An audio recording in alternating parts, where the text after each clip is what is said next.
నిర్గమకాండము 15వ అధ్యాయం యొక్క సారాంశం. ఈ అధ్యాయం ప్రధానంగా ఎర్ర సముద్రం దాటిన తర్వాత ఇశ్రాయేలీలు పాడిన విజయ గీతం మరియు వారి ప్రయాణంలో ఎదురైన మొదటి పరీక్షను వివరిస్తుంది.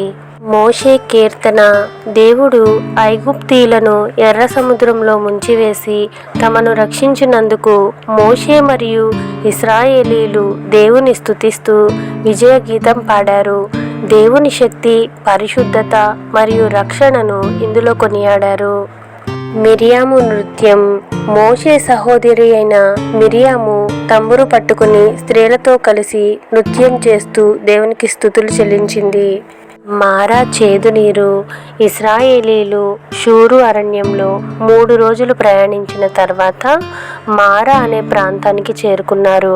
అక్కడ నీరు చేదుగా ఉండడంతో ప్రజలు మోషేపై సణిగారు. దేవుడు ఒక చెట్టును చూపించగా మోషే దానిని నీటిలో వేసినప్పుడు ఆ నీరు తీపిగా మారాయి.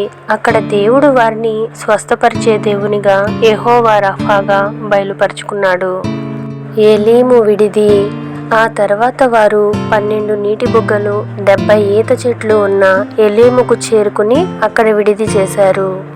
ఈ అధ్యాయం నుండి మనం గ్రహించవలసిన మరికొన్ని ముఖ్యమైన విషయాలను ఇప్పుడు చూద్దాం. దేవుని వ్యక్తిత్వం.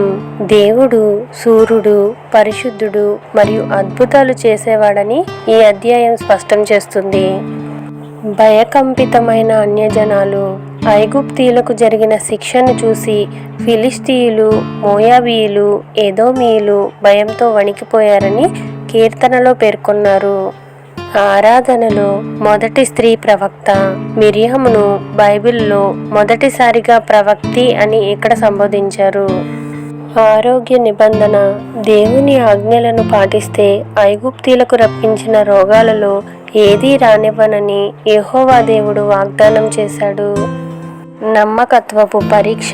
ఎర్ర సముద్రం వద్ద గొప్ప అద్భుతం చూసిన 3 రోజులకే ప్రజలు విశ్వాసం కోల్పోయి సనగడం వారి బలహీనతను చూపిస్తుంది. దేవుని నిత్య పరిపాలన. యెహోవా యుగయుగములు ఏలుతాడని ప్రకటిస్తూ ఈ అధ్యాయం దేవుని శాశ్వత రాజరికాన్ని చాటుతుంది. వాగ్దాన దేశపు నిరీక్షణ. దేవుడు తన ప్రజలను తన నివాసమైన సియోను కొండపైకి చేరుస్తాడని ప్రవచనపూర్వకంగా కీర్తనలు పాడారు. కష్టాల వెనుక సమృద్ధి. మారా అనే చేదు అనుభవం దాటిన వెంటనే దేవుడు వారిని ఎలీము అనే సమృద్ధి కలిగిన ప్రాంతానికి నడిపించాడు. చేదు అనుభవాల నివారణ. జీవితంలో చేదుగా అనిపించే పరిస్థితులను కూడా దేవుడు తన ప్రణాళికతో తీపిగా మార్చగలడు అనే విషయాన్ని మనం గ్రహించాలి. కృతజ్ఞతా భావం. దేవుడు చేసిన మేళ్లను వెంటనే మరిచిపోకుండా ఎల్లప్పుడూ కృతజ్ఞతతో స్తుతించాలి. సహనం మరియు విశ్వాసం. అడ్డంకులు ఎదురైనప్పుడు సనగడం మాని దేవుని సహాయం కోసం విశ్వాసంతో ప్రార్థించాలి అనే విషయాన్ని మనం గమనించాలి. విధేయతకు దక్కే స్వస్థత.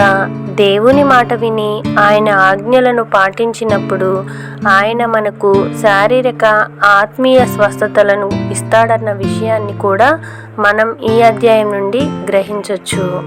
నాయకత్వ బాధ్యత. సమస్యలు ఎదురైనప్పుడు ప్రజలు సణిగిన మోషే కోపపడకుండా నేరుగా దేవునికి ప్రార్థించాడు. ప్రతికూల పరిస్థితుల్లో ఇతరులను నిందించకుండా దేవుని వైపు చూడడం నాయకుడి లక్షణం. స్తుతియాగం ఒక శక్తివంతమైన ఆయుధం. భయం, ఆందోళనలను జయించడానికి దేవుని దయను, పరాక్రమాన్ని కీర్తించడం ఒక ఉత్తమమైన మార్గంగా మనం చూడవచ్చు. అధ్యాయం యొక్క ముగింపు. దేవుడు మనల్ని సంక్షోభాల నుండి విడిపించి నడిపించే శక్తుడు మాత్రమే కాదు, మన జీవితంలోని చేదు అనుభవాలను తీపిగా మార్చి స్వస్థపరిచే యెహోవా రఫా అని ఈ అధ్యాయం యొక్క సారాంశం.